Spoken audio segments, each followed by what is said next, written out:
मित्रांनो, आता आपण आहे राजगुरू यांच्या वाड्यामध्ये, राजगुरू नगरला. मागे आपण बघताय तो पुणे नाशिक हायवेचा गेलाय आणि मेन म्हणजे जिथे आपल्याला दरवेळेस आपले मित्रपरिवार भेटतात, इथे आपले मित्रपरिवार आपल्याला भेटलेत. तर भावांनो, तुम्ही इथलेच लोकल आहात ना सगळे? तुम्ही स्वतः 1.5 वर्षांनी इथे आलात. 1.5 वर्ष अगोदर इथे काय होतं? म्हणजे तुम्ही इथले गावातले लोकल आहात? गावातले नाही, मी बाहेर बाहेरचे आहात? पण म्हणजे इथे बघायला आले तुम्ही सगळे. तर मित्रांनी आपले मित्रपरिवार आपला भेटलाय, जॉईन झाले ते आपल्या याला.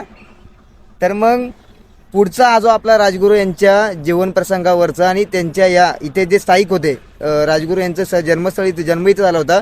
इथेच ते रायफल शूटिंगचे वगैरे प्रॅक्टिस करायचे किंवा इथनं त्यांच्या देशाच्या स्वातंत्र्य लढ्याचा झंझावाती इतिहास सुरू झाला.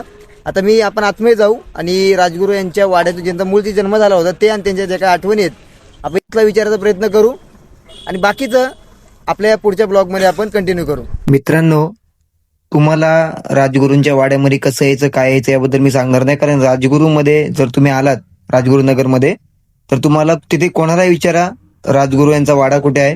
मुळात ज्यावेळेस तुम्ही चाकणवरनं ज्यावेळेस तुम्ही मंचरकडे प्रस्थान करता, मंचर नारायणगावकडे, तर त्याच चाकणच्या पुढे खेड हा तालुका असतो, ज्याला आता तत्कालीन महाराष्ट्र शासनाने राजगुरू यांना मानवंदना म्हणून राजगुरू नगर असं नाव दिलेलं आहे. त्याच आपण आज वाड्यात आलेलो आहे. इथे तुम्हाला आपल्या देशासाठी बलिदान दिलेल्या क्रांतिकारकांचेच ते फोटो तुम्हाला बघायला भेटतील. हे राजगुरू नगरच्या मध्ये असणारा हा वाडा खऱ्या अर्थाने दुर्लक्षित आहे आणि इथे तुम्हाला ही मोठी भव्य तटबंदी पाहायला भेटेल.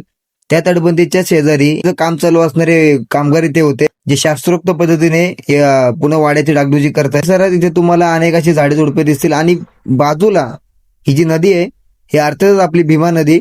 आणि हा मागे जो दिसतोय तुम्हाला तो पुणे नाशिक हायवे गेलेला, जसं मी तुम्हाला म्हणालो. आणि आज आपण हेच करणार आहोत की हे जुने वाड्याचे अवशेष, हा मूळ वाडा, त्यानंतर इथे हे जे काही वाड्याचे जे मूळ अवशेष आणि जो इतिहास आहे तो जाणून घेण्याचा आपण इथल्या स्थानिकांकडनं प्रयत्न करू. त्यामुळे आजचा हा कम्प्लीट ब्लॉग तुम्ही बघावा आणि इथे नक्की तुम्ही व्हिजिट द्यावी, कारण या मातीमध्ये राजगुरू यांचा सहवास आहे.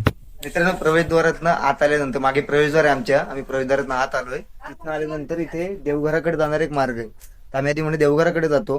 तिथलं त्या मावशी त्यांच्याकडे आपण इथे जाणून घ्यायचा प्रयत्न करू. आणि ते प्रचंड मोठी समिती आहे यांची. तिथे महाराष्ट्र आपल्या देशाचे तत्कालीन गृहमंत्री सुद्धा येऊन गेले, मी नाव घेत नाही कोणाचं, येऊन गेले तिथे आणि मोठी मोठी लोक इथे येत असतात. आता आपण आतमध्ये जाऊ आणि मी तुम्हाला बाकीचं इथेच आतमध्ये गेल्यावर सांगेल. मित्रांनो, आपण आता आहोत राजगुरू यांच्या म्हणजे जे कुलदेवत ज्यांचं तिथे देवघर होतं, त्या देवघरामध्ये आपल्याला मावशी भेटल्यात. तुम्ही इथलंच देखरेख वगैरे करता? सर्व ते इथेच करतात. ते आता आपलं इथलं एक मूळ जे सांगणार, सगळ्या माहिती आपल्याला सांगणार वाड्याबद्दल ते. तर मावशींचं म्हणणं आहे, इथे जे तुम्ही आपण जे भगवान विष्णूंची जी मूर्ती बघतोय, हातात शस्त्र आहे, त्यामध्ये तुम्हाला ती भगवान विष्णूची मूळ मूर्ती जी आपण ती बघतोय ही स्थापन केली, नवीन आहे मूर्ती नवीन असली, पण मूर्तीचा हा जो पूर्ण तुम्ही भाग बघताय, मी तुम्हाला व्हिडिओमध्ये दाखवेलच, हा भाग त्याने जुना ठेवलाय. बाकी वाड्याचा जर तुम्ही पूर्ण जर एकंदर तुम्ही चित्र बघितलं तर महाराष्ट्र शासनाकडनं, प्रशासनाकडनं, तत्कालीन इथल्या संस्थांकडनं इथे डागडुजी करण्यात आली आहे.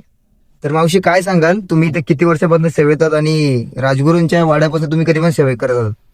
नमस्कार, मी शोभा ज्ञानेश्वर साळव, नगर परिषद कर्मचारी. इथे देखरेखीसाठी मला जवळजवळ 12 वर्ष झाले मी या ठिकाणी. आणि हे म्हणजे राजगुरूंचं जन्म ठिकाण.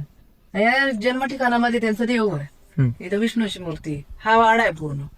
हा वाड्याचा भाग म्हणजे राजगुरू इथं काही जास्त राहिलेलं नाही, हे 5वी पर्यंत शिक्षण झालेले आहे. आणि राजगुरू म्हणजे हे ब्राह्मण समाजाचे, ह्यांच्यामध्ये जन्मासाठी खोली वेगळी असायची, म्हणून ती वाड्यापासून बाजूला खाली तुम्हाला दिसलच ती. आणि हा वाडा आहे पूर्ण 2.5 एकर मध्ये वाडा. म्हणजे यांचा इतिहास जर सांगायचं जर झाला तर राजगुरू हे लहानपणापासूनच शूरवीर होते. त्यांना म्हणजे हे 5वी पर्यंत शिक्षण झालं त्यांचं. हे प्रॉपर चाकणचे, यांचं आडनाव ब्रह्मे आडनाव आहे त्यांचं प्रॉपर. हे प्रॉपर चाकणचे. यांचे आजोबा पणजोबा तुम्हाला दिसलच तिथं वंशवळ लावलेली आहे. आता वाड्याचं काम चालू असल्यामुळे हे पोस्टर जरा काढलेले आहेत. तर ते आजोबा कचेश्वर ब्रह्मे हे कीर्तनकार होते, त्यांना वाचाशक्ती होती. जे होणारे पुढं जे काय होणारे ते माहिती असायचे. त्यावेळेसला कोल्हापूरच्या गाडीसाठी शाहू महाराज आणि ताराबाई यांचं युद्ध होणार होतं. त्या युद्धात आता कचेश्वर ब्रह्मे यांनी शाहू महाराजांना आशीर्वाद दिला होता की तुमचाच विजय होणार आहे. मग बोलल्याप्रमाणे विजय झाला शाहू महाराजांचा, म्हणून त्यांनी बक्षिसा वाडा त्यांना कचेश्वर ब्रह्म्यांना दिलेला आहे. त्याच्यानंतर गुरुपदवी दिली होती. गुरुपदवी दिल्याच्या नंतर लोक त्यांना बोलताना ओळखताना राजाचे गुरु म्हणून राजगुरू ही पदवी मिळालेली आहे त्यांना, म्हणून त्यांचं आडनाव राजगुरू झालेलं आहे. आणि राजगुरू हे राजगुरूंचं पूर्ण नाव शिवराम हरी राजगुरू. यांचा जन्म 24 ऑगस्ट 1908 मधला जन्म. की तुम्ही गेली 12 वर्षे त्या हात सेवेमध्ये, तर मी ते काय काय बदल केले प्रशासनाने म्हणजे दागडूजी मोठ्या प्रमाणात सुरू येते. हो आणि मूळ वाडा 2.5 एकर मध्ये होता. हो. म्हणजे त्यांची परिस्थिती आधीपासूनच हा चांगलीच होती. चांगली होती, परिस्थिती चांगली होती त्यांची. आता हे शासन काम करते. आता शासन शेवटी नाही का, इथं राजगुरूंच्या लोकांनी हे विकलेले काही, ही जागा विकलेली आहे. ऐकलेलं आहे. हो. आणि हे जे आहे ते शासनाकडे आहे.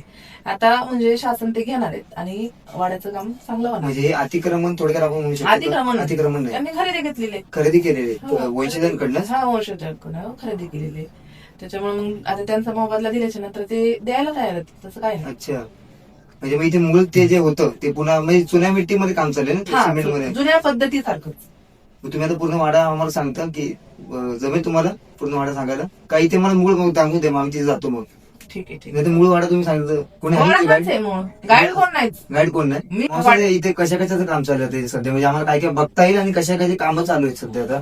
हा, इथं वाड्याचं काम चालू आहे आणि खाली जन्मरूम, राजगुरूंची जन्मरूम, त्या जन्मरूमचं काम चालू आहे, तटाचं काम चालू आहे. आणि म्हणजे या वाड्याला लागूनच राम मंदिर आहे, राम मंदिराचं पण काम चालू आहे. अच्छा. म्हणजे मग आता सध्या बघण्याच्या परिस्थिती कोणते जन्मस्थळ आपण बघू हा, शकतो? जे बांधकाम चाललंय ते तुम्ही पाहू शकता. पाहू शकतो मूळ स्वरूप ना? हा, मूळ मावशी. स्वरूप. आणि हा. धन्यवाद. बरोबर, ही, माती त्यांची फिरोजपूरवर आणलेली आहे. हो. अच्छा. अंत्यविधी झाला त्या ठिकाणची माती येते, तिकडची एकत्र. फिरोजपूरच्या सतलज नदीवरती अंत्यविधी झाला होता त्यांचा. हे ती मूळ राख. हा, माती त्या ठिकाणची एक हा, आठवण माती. होती.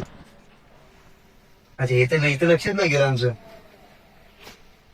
देवर त्यांचं पूर्ण. तुम्ही सांगितलं असं आमच्या इकडे लक्ष गेलंच नसतं आमचं. हा, नाही माहिती असणं हो. गरजेचं आहे ना. तुमचंच गरजेचं मुळात मी आहे ते बरं झालं. चालेल मावशी, पुढचं जाऊ. धन्यवाद. येत राहिले. हे आहे. तर मित्रांनो, देवघराकडनं एक वाट इथे देवघराच्या बरोबर बाजूने एक वाट अशी वर जाते आणि हा वाड्याचा वरचा भाग आहे. कदाचित हा मूळ स्वरूपात बांधण्याचा प्रयत्न आहे. प्रचंड मोठा इथे सभा मंडप आहे हा. मित्रांनो, आता आपण आहोत आपण तिथनं देवघराकडनं पुढे आलो. तर तिथनं पुढे आल्यानंतर आपण इथे त्यांच्या म्हणजे हनुमान मंदिराकडे हा रस्ता आहे. मंदिर सध्या आता एवढंच आहे, जीर्णोद्धार होईल त्याचा बहुतेक नंतर. आणि इथे जे आपण हनुमानाची जी मूळ मूर्ती बघतोय तीच कदाचित राजगुरूंच्या काळामध्ये जी पूजन होत असेल त्यांची जी मूळ मूर्ती आहे ती त्यांची ही मूळ मूर्ती हनुमानाची, की आपण बघू शकतो की कशा प्रकारे तिथे 2 मूर्त्या आपण बघतोय. ही करायची मला दोन्ही हनुमानाच्याच मूर्ती आहेत. या त्यांच्या या वंश परंपरागत ते यांची पूजा होत असावी, ही ती हनुमानाची मूळ मूर्ती. आता मित्रांनो, आता आपण दुसरा एक आपला भाग बघायचा जन्मस्थळाचा वगैरे. तिथे आता काम चाललंय, बघू आपल्याला परमिशन भेटली आपण तिथे सुद्धा जाऊ. तर ही याच मूर्तीची पूजा त्या काळी राजगुरूंनी केली असावी एवढं आपण हे करू आणि आता पुढच्या दौऱ्याला निघू. चला मित्रांनो, आपण आता जे मागं जे काम बघतोय जे चरख्यामध्ये जे होतंय ते काम आधी बैलांकडनं करून घेतलं जायचं. आता आधुनिक पद्धतीने आपण ते काम करतोय, पण तरी मला यांच्याकडे कळतं की शास्त्रोक्त पद्धतीने ज्याप्रमाणे वाड्यांचे कामं होतात त्याप्रमाणे हे काम होतंय. वाड्याचा जो मूळ भाग होता कधी वर्षा 2 वर्षांत आपल्याला तो बघायला भेटेल. मित्रांनो, राजगुरूंच्या प्रवेशद्वारापासून तुम्ही जेव्हा आत येता तर तुम्हाला इथे जे दागडूजी चालले प्रशासनाकडनं तिथेच आता हे बघा, इथे हा तळघर आहे. याप्रमाणे मावशी म्हणाल्या होत्या. या तळघराचं तुम्ही बघताय स्वरूप जुनच बांधकाम आहे. इथे जाणं रिस्की आहे. जुन्या इथे लोखंडाच्या शेड्या लावलेल्या आहेत. तुम्ही जाण्याची रिस्क नका घेऊ, आम्ही नाही घेत असं आम्ही फक्त म्हणतोय. तिकडे काय तर गुह आहे आतमध्ये ना त्या साईडला. कुठे? तिकडे बघ ना, पिशवी आहे तिकडं. नाही रे बाबा, दिसते बघ बरं आत जायला. नाही रे नाही. तळघरामध्ये म्हणजे इथं जन्म व्हायचा का? मित्रांनो, आज हुतात्मा राजगुरू यांच्या वाड्याच्या इथे आपण आहोत.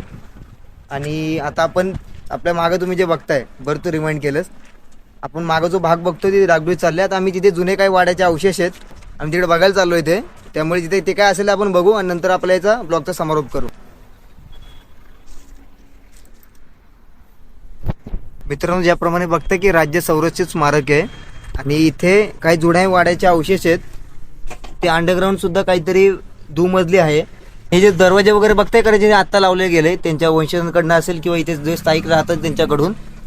आता हे त्याच मूळ वाड्याचेच राजगुरूंचे यांचे भाग ते आम्हाला माहित नाही, पण ज्याप्रमाणे म्हटलं की याचा व्यास हा साधारण 2.5 एकरचा व्यास होता. त्यामुळे आपण हे म्हणू शकतो की हे त्याच वाड्याचे अवशेष असतील.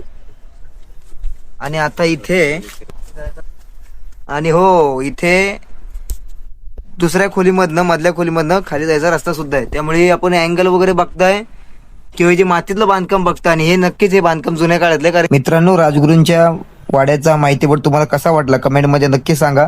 हा माझा एक छोटासा प्रयत्न होता की तरुणांनी इथे येऊन या वास्तूला भेट द्यावी. इतकंच. जय शिवराय, जय हिंद.